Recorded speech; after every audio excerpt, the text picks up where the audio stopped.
Yo, what's up guys, Shujinking here. Welcome to a video all about Mortal Kombat 11. Things that I'm hoping for in the upcoming balance patch. Or along the lines. All my gameplay videos that I put up on YouTube kind of don't get much love from YouTube at all, like age restricted and stuff, so I'm kind of limited on what content I can make. So here is some balance changes and like just overall changes that I'd like. Got a couple characters on the screen here. The only real gameplay change at this point that I can think of that I want to change is the input for breakaway. And I'm pretty sure we've all been here, is that, you know, you break away when you least want to because you're just tapping down, maybe you're mashing or something, I don't know. But it just seems unnecessary and makes the game not super fun. I mean, Injustice 2, I never had that problem. So, I mean, I doubt that they're going to switch it out for combo breakers at this point in the game's life. So I think that's really our only option. That being said, you think they would have addressed it by now, so maybe like that's their master plan, is like just get good, bro. You know, but like it happens a lot to a lot of people. And maybe at the highest level they have that under control, but like that's a really difficult mechanic for someone who's been playing fighting games for 16 years to kind of, I'm struggling here, you know, I need some help. So I think that would be my only like gameplay change. So I want to talk about a couple characters that I do play that I think might benefit from a couple changes. So starting with Fearless Kitana.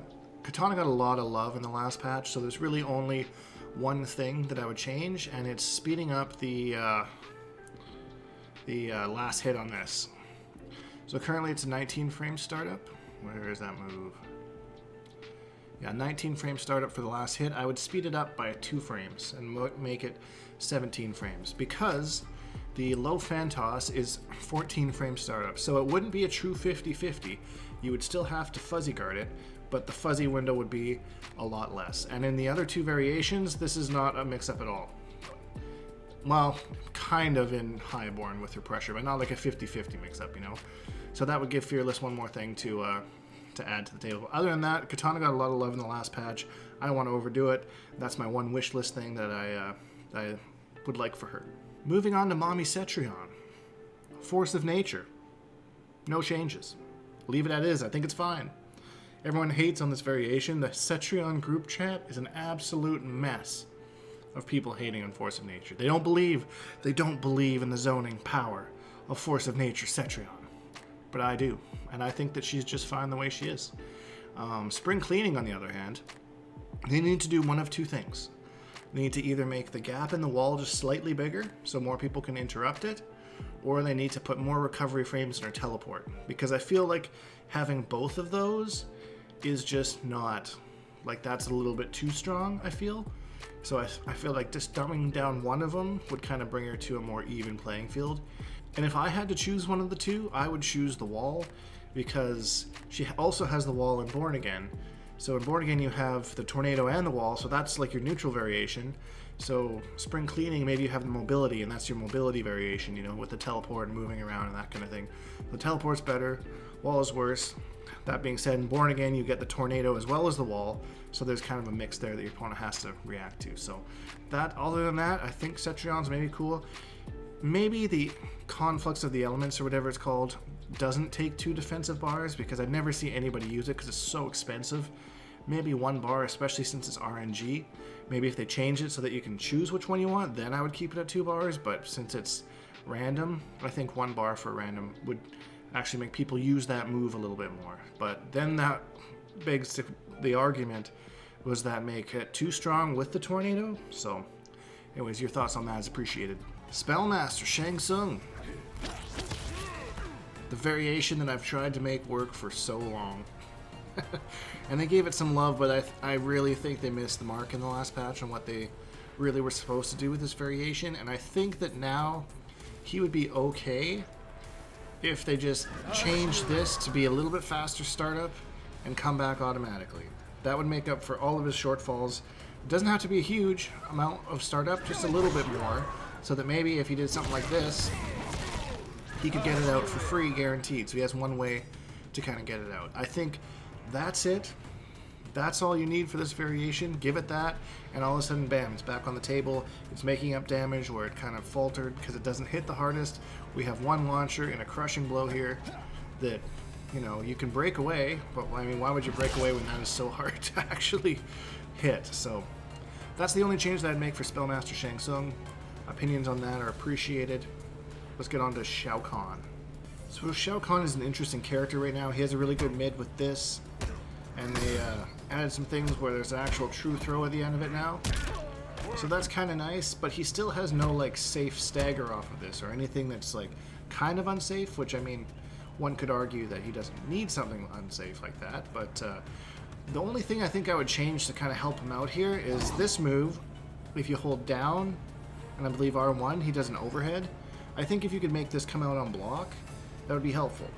Because it only comes out on hit, and I think it armor breaks.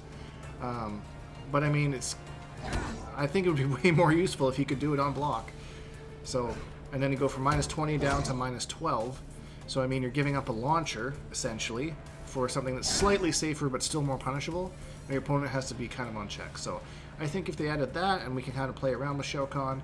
I haven't played around too much with Shao Kahn, so there might be some other glaring things, but all in all, he has like a lot of tools, a lot of range, you know, great anti-airs, a lot of different options. So I think that, you know, he doesn't really need a whole lot. I think if they bring down the top tier a little bit more, then, you know, he'll start to shine a little bit more. Okay, so here's where I talk about some changes that I'd like to current top tier characters that need to be kind of toned down a little bit, how I would do it. We got upgraded Jackie Briggs here. Now this is kind of a tough topic because she's not the only one in the game with a 9-frame mid, but hers is by far the best. So one of the things that makes it so good is you can stagger it on its own at -2, or you can go to 4, 3, 1 and still be -2. So this is just a mean stagger in general. For a 9-frame mid, I don't think it should be quite that powerful. I would like to see either it slowed down to 11 frames and keep the same frame data, or stay as a 9-frame mid and have this be -6 or -5, so that you're not guessing as much, because this is super strong. She gets full combos off of it, and I think that would really change how all of her variations would go. So that's my change to upgraded Jackie, or Jackie in general, I guess, across all her variations. Might hurt a couple of her other ones a little bit more, and here's what I'd like to hear from you guys, because I don't see a whole lot of the other variations like first round KO or next gen. So here's why I thought it would be a really cool video for us to all kind of, you know, get together in comments and talk about the characters, because as much as I'd like to, you know, give the perfect response for every single character, buff or nerf, whatever, I'm not an expert on every single character. So I thought as a community we can come together and maybe talk about what we want for our respective character. Where are your collector mains out there? What do you collector mains want? Just let's all input it together, and who knows what'll happen. They've probably already made the changes, so probably nothing, but hey, a man can dream, right? And then we have Joker, who has one of the most annoying, possibly strongest tools in the game in the Jack-in-the-Box. It's slow, don't get me wrong, it's slow, but it's 68 frames for something that you can pressure. That's plus a lot on block. So to put that in context, Shao Kahn's buffs are slower than that for a slight damage buff and maybe a crushing blow. So maybe we move this move to around the Joker, so instead of 68 frames startup, it goes to 85 or 90 for how strong the move is, especially on hits or something like that. Again, I'm not an expert on the Joker. I think that outside of that, Joker could be a fair character. This variation in itself just never gives you a turn if Joker plays properly and can bait everything 100% safely. I just think it's too strong of a move as it is right now. So I'd slow it down so you can still use it. You just have to be smarter with it, you know? That's my take on Joker. And that's it as far as changes that I would ask to the game. Is that all that's needed to the game? Absolutely not. But again, like I mentioned, I'm not an expert on everything, so maybe you can help me. Comment down below. How are we going to change the world? Bring people back to Mortal Kombat 11. Maybe there's some sort of a meta thing that the poke throws are a little strong. Nerfing the damage on the throws was really nice. That new taking away the slow or fast delay wake up was really nice. I think that'll give some really good quality of life changes. But what do you guys think? Leave the comments down below, and if you enjoyed this video, please leave a like, because it really helps me out, and subscribe if you haven't, because we make new videos almost every single day. #Bonehawks, all that stuff, and we'll see all you guys in the next video.